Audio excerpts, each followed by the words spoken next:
Okay, તો last જે lecture હતો એની અંદર આપણે હેલો આલ્કેન ની બનાવટ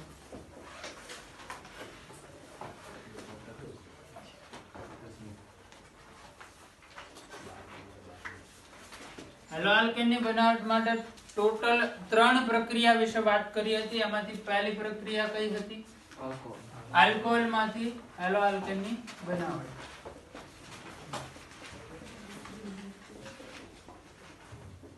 બીજી મેથડ કઈ હતી? હાઇડ્રોકાર્બન માંથી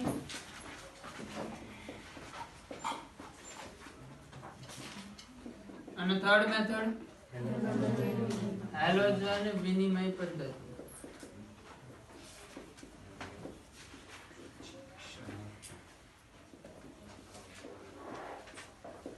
આમાંથી પહેલી મેથડ આલ્કોહોલ માંથી હેલો આલ્કેન ની બનાવટ આપણે જોઈ ગયા છે.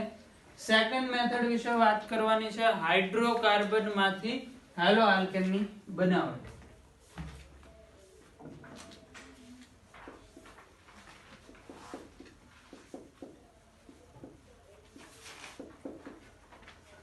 હાઇડ્રોકાર્બન માંથી RH. હાઇડ્રોકાર્બન ની અંદર જનરલી આપણે એક આલ્કેન, પછી બીજું આલ્કીન અને આલ્કાઇન, આ 3 વસ્તુ જોઈશું.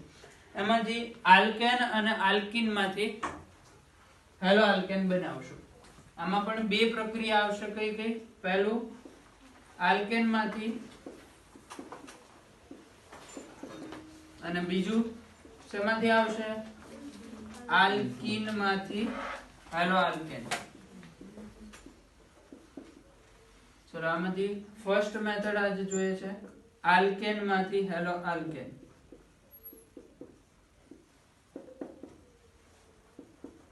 આલ્કેન માંથી RH બનાવવું હોય તો એના માટેની જે પદ્ધતિ અથવા તો જે પ્રક્રિયા છે ભણી ગયેલા છીએ આપણે. આ કે ના? અગાઉ ભણી ગયા છીએ. કઈ મેથડ થી બને? આલ્કેન માંથી હેલો આલ્કેન. મુક્ત મૂલક વિસ્થાપન પ્રક્રિયા યાદ કરો. મુક્ત મૂલક વિસ્થાપન પ્રક્રિયાની અંદર શું આવતું હતું? આ એક આલ્કેન લીધો મેં, RCH3. આની રિએક્શન કરાવું હું X2 સાથે. આ રિએક્શન દરમિયાન સૂર્યપ્રકાશની હાજરી હોય. સૂર્યપ્રકાશની હાજરીથી આમાંથી શું ઉત્પન્ન થાય? મુક્ત મૂલક. બરાબર? મુક્ત મૂલક ઉત્પન્ન કરવા માટે સૂર્યપ્રકાશની હાજરી જરૂરી નથી. એ સિવાયની પણ કેટલીક કન્ડિશન છે જેની અંદર મુક્ત મૂલક બની શકે છે. આ સિવાયની બીજી કઈ કન્ડિશનની અંદર મુક્ત મૂલક બની શકશે? બોલો.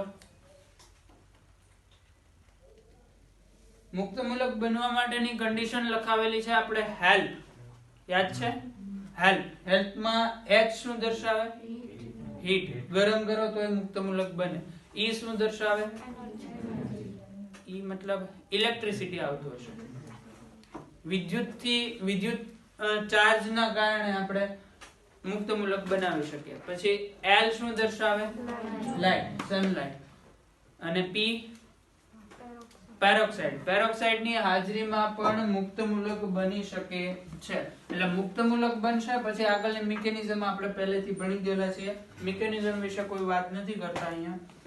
મુક્ત મૂલક બની અને અલગ અલગ ઘણી બધી નિપજો શક્ય હોય. એમાંથી આપણે કઈ નિપજ જરૂરી છે? Hello alkane. બરાબર? અહીંથી એક હાઇડ્રોજન નીકળી ગયો અને હેલોજન જોડાઈ ગયો. સાથે સાથે લખી દઉં છું HX. આની ક્રિયાવિધિ આમાં કઈ આવે છે? મુક્ત મૂલક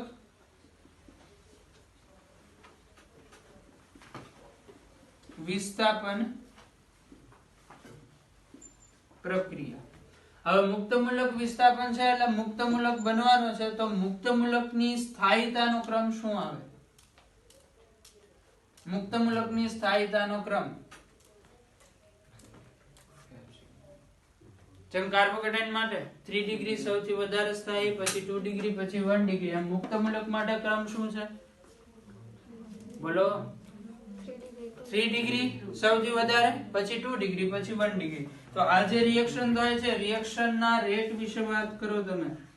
તો રેટ સૌથી વધારે શેમાં જોવા મળે? 3 ડિગ્રીમાં. પછી અને પછી x2 તરીકે આપણી પાસે હોઈ શકે F2 Cl2 Br2 I2. એના રિસ્પેક્ટમાં રેટની વાત કરવી હોય સ્પીડની, તો x2 ના રિસ્પેક્ટમાં રેટ કઈ રીતે જોવા મળશે? સૌથી ફાસ્ટ રિએક્શન કોણ આપે? ભણી ગયા છીએ આપણે, યાદ હોવું જોઈએ. F2 સૌથી ફાસ્ટ રિએક્શન આપશે, પછી Cl2, પછી Br2 અને પછી I2. ઇનફેક્ટ આપણે F2 માટે આ રિએક્શન કરાવતા નથી, કારણ કે રિએક્શન એટલી ફાસ્ટ હોય છે, એમાં બ્લાસ્ટ થવાના ચાન્સીસ હોય છે, આવું જોઈ ગયા છે. પછી I2 ના કેસમાં અહીંયા જે HI બનશે, HI ને કારણે પ્રક્રિયા પ્રતિવર્તી જોવા મળે છે, એટલે એમાં કેટલાક ઓક્સિડેશન કરતા જેવા કે HNO3, HiO3 એનો ઉપયોગ કરીએ છીએ, જે HI નું શેમાં ઓક્સિડેશન કરી નાખે? I2 ની અંદર. આપણે જ્યારે મુક્તમૂલક વિસ્થાપન પ્રક્રિયા ભણ્યા એની અંદર આ બધા જ પોઈન્ટ ડિસ્કસ કરેલા છે, તો એ યાદ હોવા જોઈએ. આ કઈ વાત થઈ?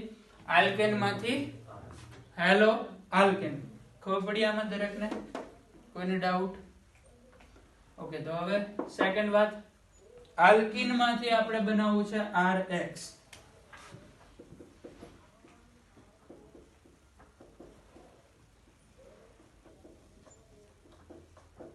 આલ્કીન માંથી RX, એમાં બે પ્રક્રિયાઓ આવશે. પહેલી પ્રક્રિયા આલ્કીન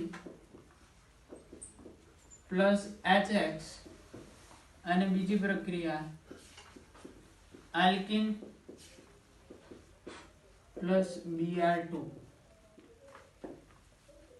હવે પહેલી પ્રક્રિયાની વાત કરીએ, આની અંદર આલ્કીન પ્લસ HX.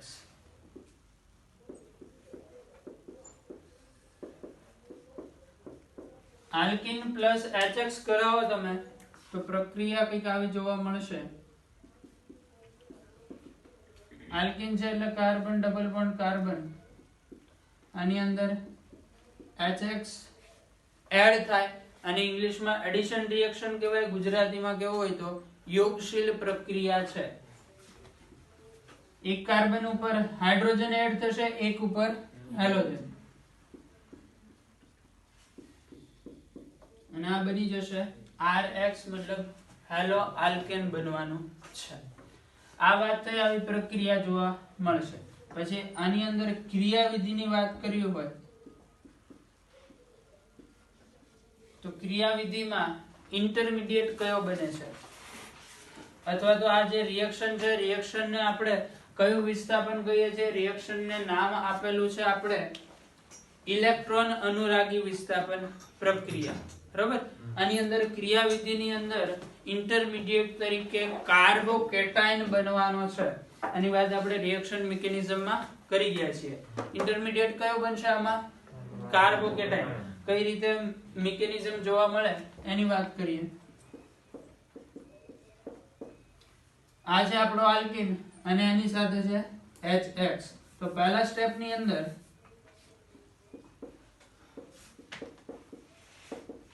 જે HX છે, HX બંધ ધ્રુવીય હોય, કારણ કે હેલોજન છે એની વિદ્યુત ઋણતા હાઇડ્રોજન કરતા કેવી હોય? વધારે. તો આ બંધના જે ઇલેક્ટ્રોન હશે કોના તરફ ખેંચાયેલા રહેશે? હેલોજન તરફ. તો આમાંથી બે આયન છૂટા પડે, એક હોય H+ અને બીજું હોય X-. હવે સ્ટેપ 2,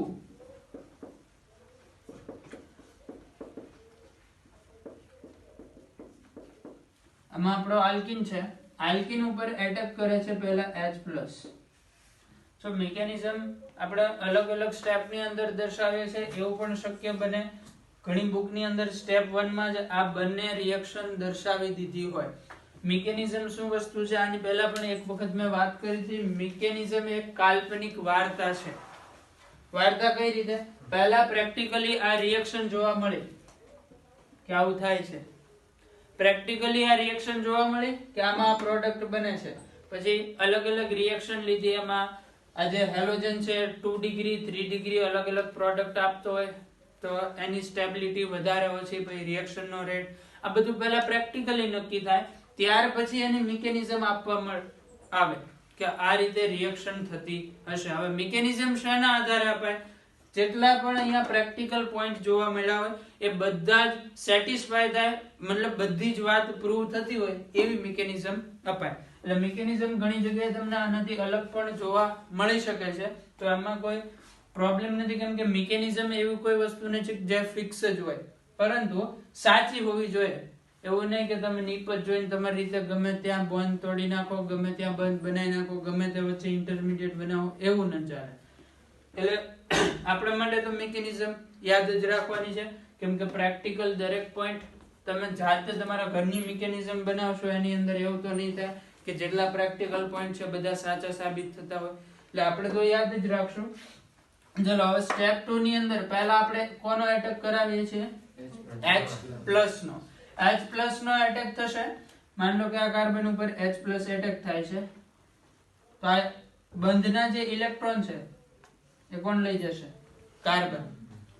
કાર્બન ઇલેક્ટ્રોન લઈ જશે અને વચ્ચે ઇન્ટરમીડિયેટ બનાવશે. આની સાથે હાઇડ્રોજન જોડાઈ ગયો.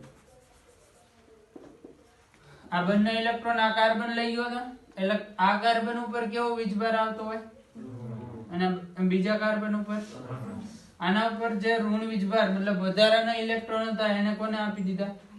હાઇડ્રોજન. એટલે ત્યાં બધું શૂન્ય થઈ ગયું અને ઇલેક્ટ્રોન લીધા હતા અને પાછા આપી દીધા. આ કાર્બન ઉપર પ્લસ ચાર્જ વધશે. પ્લસ ચાર્જ વધે છે તો આને આપણે શું કહીશું? કાર્બોકેટાયન. કાર્બોકેટાયન એ આપણો ઇન્ટરમીડિયેટ છે અને કાર્બોકેટાયન બને છે તો સાથે સાથે એક વસ્તુ યાદ રાખવાની આવશે, દરેક જગ્યાએ આવે છે. કાર્બોકેટાયન બને છે તો આની અંદર શું પોસિબલ હોય? રીઅરેન્જમેન્ટ.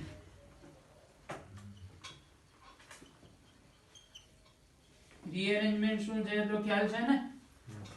બરાબર. જ્યાં બી કાર્બોકેટાયન ઇન્ટરમીડિયેટ આવતો હશે એ સ્ટેપ ની અંદર રીઅરેન્જમેન્ટ પોસિબલ હોય. બીજું, કાર્બોકેટાયન બનતો હોય તો એ સ્ટેપ હંમેશા કેવું હશે? સ્લો છે તો.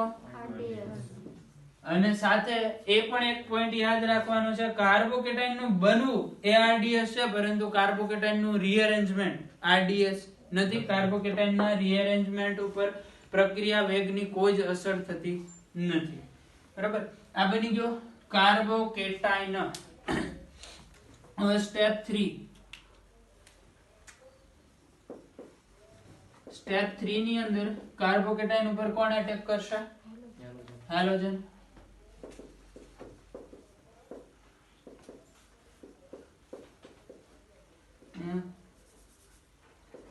X- છે, એટેક કરે અને શું બનાવી દેશે? પાછળ દેખાય છે?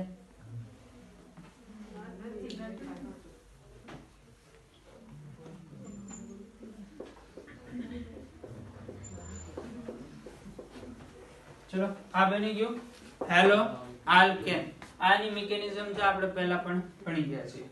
જ્યારે આપણી પાસે અહીંયા સંમિત આલ્કેન હોય ત્યારે કોઈ પ્રશ્ન આવતો નથી, ત્યારે તમે હાઇડ્રોજન હેલોજન ને ગમે ત્યાં છોડી શકો છો, નીપજ એક સરખી જ આવશે. પ્રોબ્લેમ ત્યારે થશે જ્યારે અસંમિત આલ્કેન હોય. અસંમિત આલ્કેન મીન્સ આ ડબલ બોન્ડ છે એની જમણી અને ડાબી બાજુ અલગ અલગ બંધારણ આવેલા હોય. અસંમિત આલ્કેન હોય તો એવા કેસમાં પ્રોડક્ટ બનાવવા માટે આપણે એક નિયમ યુઝ કરીએ છીએ. કયો નિયમ? માર્કોનિકો અને એન્ટી માર્કોનિકો. માર્કોનિકો નો નિયમ દરેક કેસમાં સાચો પડે છે. એન્ટી માર્કોનિકો કયા કેસમાં લાગશે? ખાલી HBr અને HBr સાથે બીજું કોણ હોવું જોઈએ? પેરોક્સાઇડ. બરાબર. એન્ટી માર્કોનિકો નિયમ યુઝ કરવા માટેની કન્ડિશન એક તો HX તરીકે આપણી પાસે હોવું જોઈએ HBr અને રિએક્શનમાં શું યુઝ કરેલું હોય? પેરોક્સાઇડ. હમણાં જ આપણે કીધું પેરોક્સાઇડ હશે તો એમાં મુક્ત મૂલક બનવાના ચાન્સીસ છે. ઓકે. આ ક્રિયાવિધિ આની અંદર ઇન્ટરમીડિયેટ આપણે બનાવ્યો કાર્બોકેટાયન, પરંતુ જો આમાં પેરોક્સાઇડ લઈ લે તો ઇન્ટરમીડિયેટ ચેન્જ થઈ જશે. ઇન્ટરમીડિયેટ કયો બનશે? કયો ઇન્ટરમીડિયેટ બનશે? કાર્બોકેટાયન નહીં બને. જો અહીંયા પેરોક્સાઇડ લઈશું તો ઇન્ટરમીડિયેટ તરીકે આપણને મળશે મુક્ત મૂલક. જોયું ને હમણાં મુક્ત મૂલકની કન્ડિશન છે હેલ્પ. એટલે HBr અને અહીંયા પેરોક્સાઇડ વાળો કેસ હોય તો એમાં મુક્ત મૂલક ઇન્ટરમીડિયેટ બને છે અને એમાં નિપજ જે મળે એ માર્કોનિકોના નિયમ કરતા ઊંધી નિપજ હોય છે. વાત સમજાય છે? એટલે માર્કોનિકો એન્ટી માર્કોનિકો આપણે રિએક્શન મિકેનિઝમમાં ભણી ગયા છીએ, તો અહીંયા એની વાત નથી કરતો ડિટેલની અંદર કયા નિયમમાં શું કહેવા માંગે છે. એક એક્ઝામ્પલ લઈને સમજાવી દઉં છું ખાલી.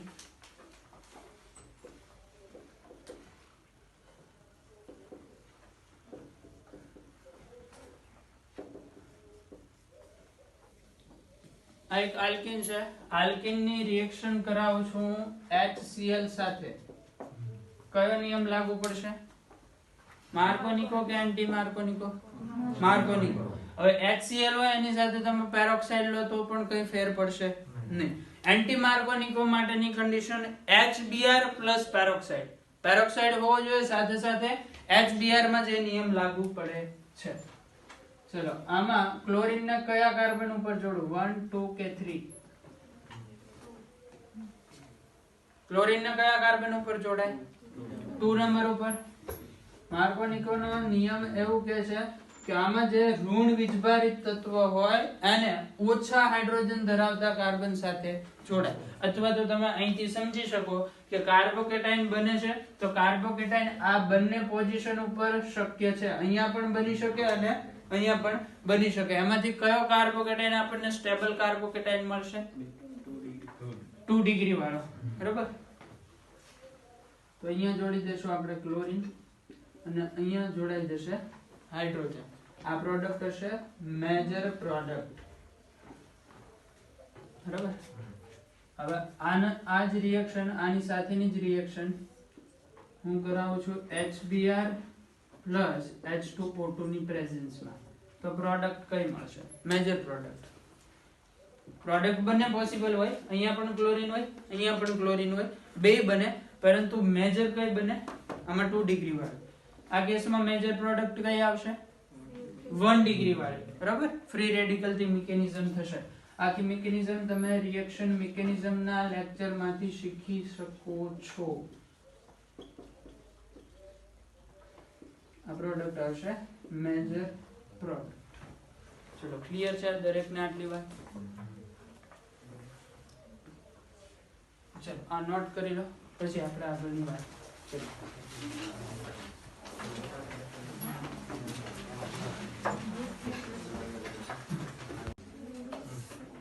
અવાજ નહીં. હેલો, આલ્કેનની બનાવટ આપણે હાઇડ્રોકાર્બન માંથી જોયા છે. હાઇડ્રોકાર્બન માંથી આલ્કેન માંથી જોઈ લીધી. આલ્કીન માંથી પહેલી રિએક્શન આલ્કીન પ્લસ HX જોઈ ગયા.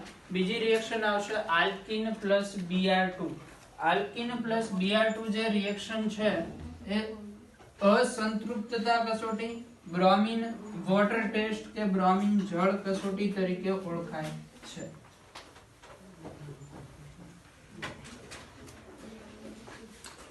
ચલો આલ્કીન પ્લસ Br2 આ રિએક્શન આપણે પહેલા પણ જોઈ ગયા છીએ.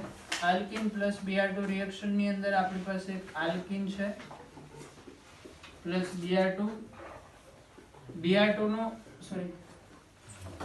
નું એડિશન થશે. Br2 નું એડિશન થઈ અને બંને કાર્બન ઉપર એક એક બ્રોમિન જોડાય છે.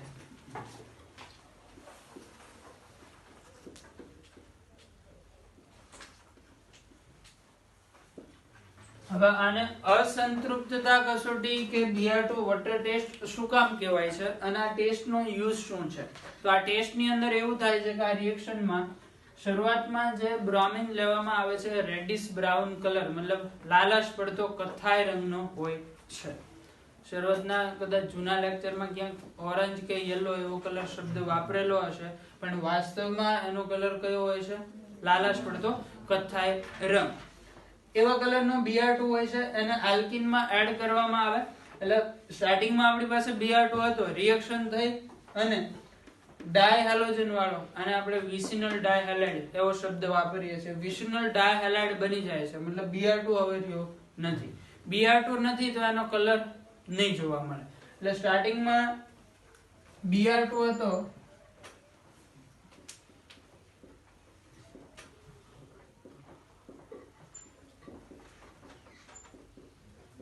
રંગ.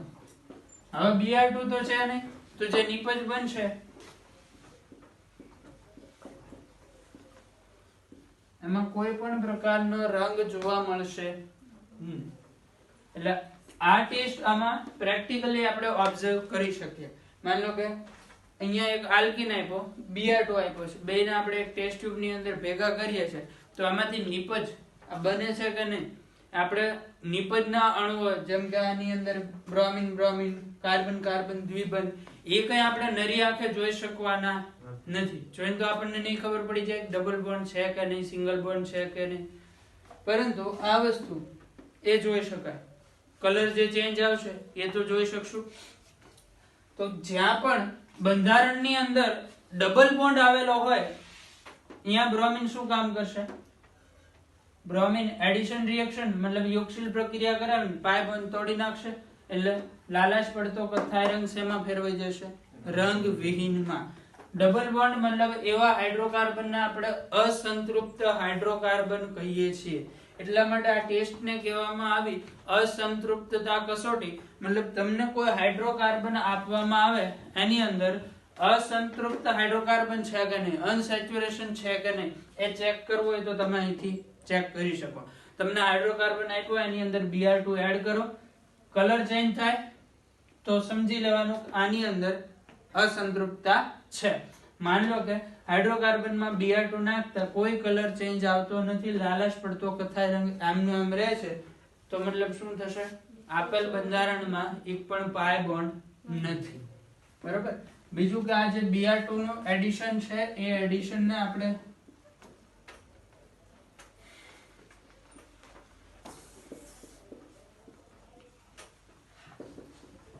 કયું એડિશન થાય છે અહીંયા Br2 નું? Anti addition. એન્ટી એડિશન અને સ્ટીન એડિશન શું છે ભણી ગયા છીએ આપણે. મતલબ આ જે બ્રોમિન છે બંને ઓપોઝિટ સાઈડ થી જોડાશે. આ જે બ્રોમિન છે માની લો કે કાર્બન ઉપરથી જોડાય, બીજો બ્રોમિન નીચેથી, તો આ ટાઈપના એડિશન ને આપણે કહીશું એન્ટી એડિશન. એન્ટી એડિશન થાય તો પ્રોડક્ટની સ્ટીરિયોકેમિસ્ટ્રી વિશે કેટલું યાદ રાખવાનું છે. માની લો કે આપણે આ જે સ્ટાર્ટિંગનો આલ્કીન લીધો, સ્ટાર્ટિંગનો આલ્કીન છે એ સીસ કન્ફિગરેશન ધરાવે છે. બરાબર. સ્ટાર્ટિંગમાં જે આલ્કીન લઈએ, માની લઈએ કે એની અંદર ભૌમિતિક સમઘટકતા છે. જેમ કે હું એક એક્ઝામ્પલ લઉં, બ્યુટુઇન. આની અંદર ભૌમિતિક સમઘટકતા મતલબ સિસ ટ્રાન્સ જોવા મળી શકે કે ન મળે? બ્યુટુઇનમાં હા કે ના?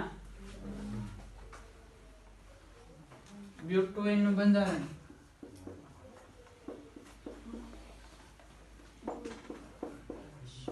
આવું થશે. બરાબર. આમાં ભૌમિતિક સમઘટકતા સિસ ટ્રાન્સ બને કે નહીં? આ કાર્બન છે એની સાથે હાઇડ્રોજન CH3 ગ્રુપ ઇન્ટરચેન્જ કર્યા તો સિસ ટ્રાન્સ થાય. એટલે જો આનું સિસ ફોર્મ હોય એમાં હું આ Br2 એડ કરું એટલે એન્ટી એડિશન થશે. અહીંયા એડિશન ની વાત કરીએ છીએ. આલ્કીન લીધો આપણે સિસ, એમાં Br2 એડિશન કયું એડિશન છે? Anti addition. એટલે જ્યારે સિસ ની અંદર એન્ટી એડિશન થાય ત્યારે જે નિપજ બનશે એ હંમેશા રેસેમિક મિશ્રણ આવશે.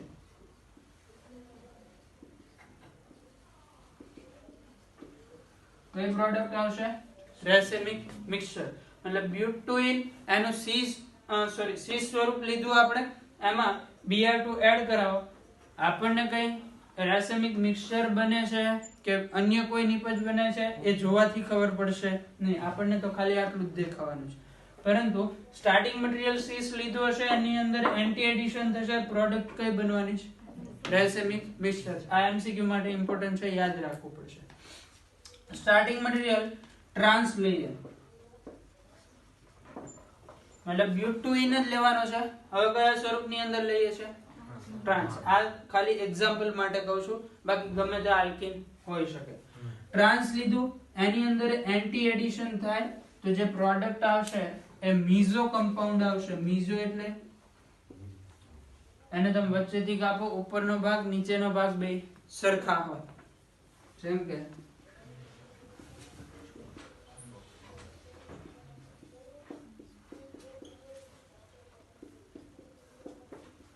આને મીઝો કહેવાય. આ કે ના? ફિશર પ્રક્ષેપની અંદર જ મીઝો આપણે નક્કી કરી શકશું. બરાબર? ફિશર, હાવર એ બધું ભણી ગયા છે આઇસોમેરિઝમની અંદર.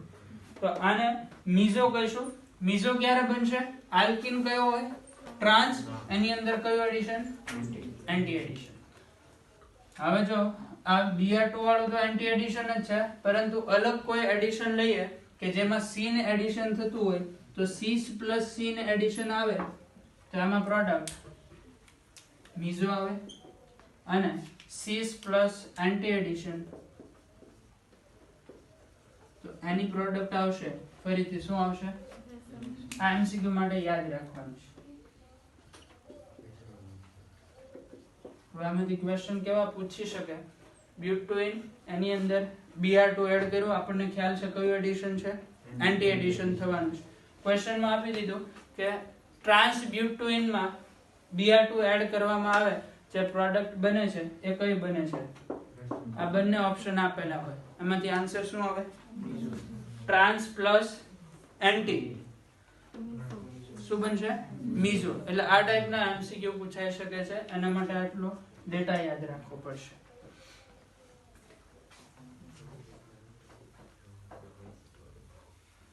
બીજું સ્ટેટબોર્ડ માટે આ વાત કોઈ કામની નથી.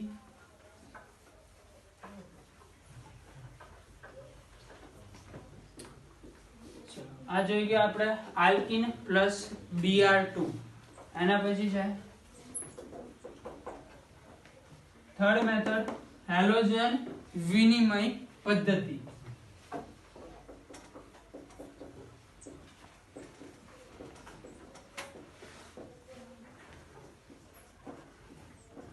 હાલોજન વિનિમય પદ્ધતિની અંદર બે રિએક્શન બનવાની છે. એક છે ફ્રેન્કલ-સ્ટેઇન રિએક્શન અને બીજી સ્વાર્ટ્ઝ રિએક્શન. બંને નામવાળી રિએક્શન છે. હેલોએલ્કેન હેલોએરિનના ફર્સ્ટ લેક્ચરમાં તમને કીધું હતું કે જેટલી પણ નેમ્ડ રિએક્શન આવે, જેમ કે આ રિએક્શન છે ફ્રેન્કલ-સ્ટેઇન અને સ્વાર્ટ્ઝ, આટલી રિએક્શનનું એક અલગથી લિસ્ટ બનાવવાનું અને એને યાદ રાખવાની, તો એક્ઝામની અંદર સરળતા રહેશે. બરાબર? એટલે શક્ય હોય ત્યાં સુધી એ રીતે જ કરવું. જેટલી પણ નામવાળી રિએક્શન આવે એનું અલગથી લિસ્ટ બનાવીને એને યાદ રાખશું આપણે. તો હેલોજન વિનિમય પદ્ધતિ છે, એમાં પહેલી રિએક્શન ફ્રેન્કલ-સ્ટેઇન રિએક્શન.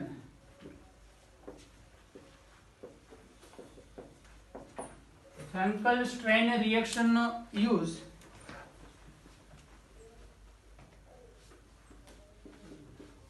RI બનાવવા માટે થાય છે અને સ્વાર્ટ્ઝ પ્રક્રિયા RF બનાવવા માટે થશે. આ રિએક્શન શેના માટે યુઝ કરશું આપણે? RI. ચલો રિએક્શન જો શેની રિએક્શન છે? RX. આની રિએક્શન કોની સાથે કરવામાં આવે? HI. બરોબર? NaI હશે. NaI સાથે રિએક્શન થાય. સાથે રિએક્શન કયા માધ્યમની અંદર થાય છે? શું આપેલું છે માધ્યમ તરીકે? શુષ્ક એસિટોન. એસિટોન ની અંદર આ રિએક્શન કરવામાં આવે છે, આપેલું છે બુકમાં. બરોબર? RX NaI ડ્રાય એસિટોન માં રિએક્શન થશે, પ્રોડક્ટ બની જશે. અહીંથી X નીકળી અને ત્યાં કોણ જોડાઈ જાય? I. સિમ્પલ રિએક્શન છે ખૂબ જ. X કાઢી અને I જોડી દેવાનું, બીજું બનશે NaX. અહીંયા જે હેલોજન છે, હેલોજન તરીકે આપણે ક્લોરીન અથવા તો બ્રોમિન લઈ શકીએ. ફ્લોરીન ચાલશે નહીં. ઓકે, આ કઈ રિએક્શન થઈ ગઈ? ફ્રેન્કલ-સ્ટેઇન. ખૂબ જ સિમ્પલ છે. RX ની NaI સાથે ડ્રાય એસિટોન માં રિએક્શન કરાવો, RI NaX બની જાય. X તરીકે કોણ કોણ હોઈ શકે? Cl Br. બીજી રિએક્શન છે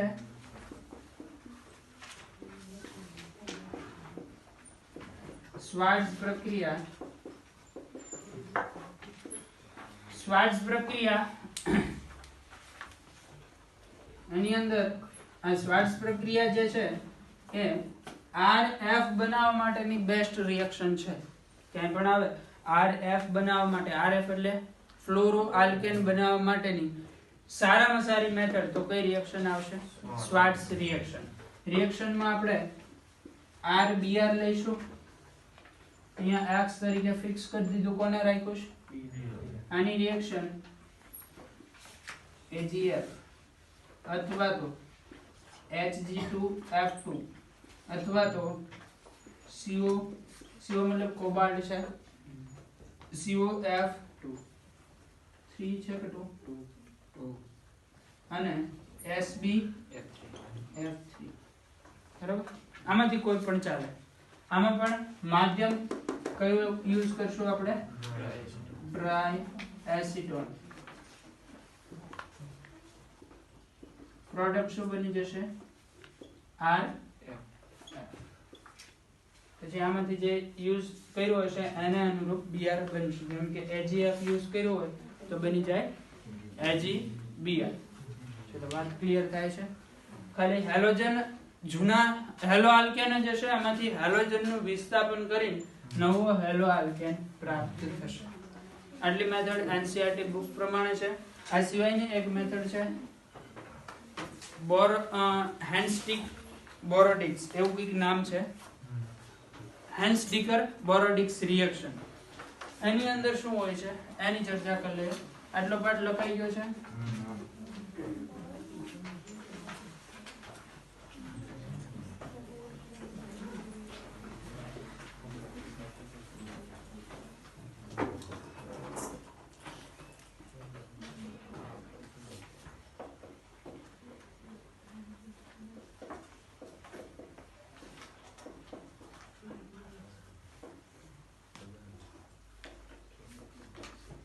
પ્રક્રિયા.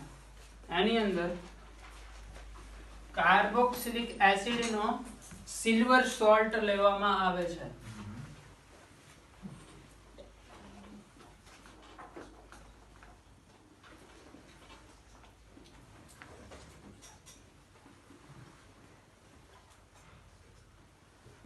કાર્બોક્સિલિક એસિડ મતલબ RC=OH. આ છે કાર્બોક્સિલિક એસિડ. આનો સિલ્વર સોલ્ટ મતલબ અહીંયા હાઇડ્રોજન નહીં હોય, એની જગ્યાએ કોને જોડી દીધું આપણે? Ag. આમાંથી આપણે બનાવી શકીએ છીએ હેલો આલ્કેન. આની રિએક્શન કરવામાં આવે X2 સાથે. અહીંયા માધ્યમ તરીકે લઈશું CCl4. આ બંનેની રિએક્શન કરાવો તો આમાંથી એક બનશે RX. રિએક્શન યાદ રાખવાની છે. ખાલી મિકેનિઝમ હોય છે આની મુક્તમૂલક પદ્ધતિ દ્વારા, પરંતુ મિકેનિઝમ આપણા માટે કોઈ કામની નથી. બીજું બનશે કાર્બન ડાયોક્સાઇડ ગેસ અને બનશે AgX. બરાબર? આ પદ્ધતિથી પણ હેલો આલ્કેન બની શકે છે. ટોટલ આટલી મેથડથી આપણે હેલો આલ્કેન બનાવી શકીએ છીએ. પહેલું જોયું હેલો આલ્કેનની બનાવટ માટે આલ્કોહોલમાંથી, એમાં અલગ અલગ 4-5 રિએક્શન. પછી હાઇડ્રોકાર્બનમાં આલ્કેનમાંથી બને, આલ્કીનમાંથી બને. લાસ્ટ હેલોજન વિનિમય, એમાં 2 રિએક્શન આવશે, ફ્રેન્કલ સ્ટ્રેન સ્વાર્ટ્ઝ પ્રક્રિયા અને હેન્સ્ટીકર બોરોડિન રિએક્શન. ઓકે, ચલો નોટ કરી લો.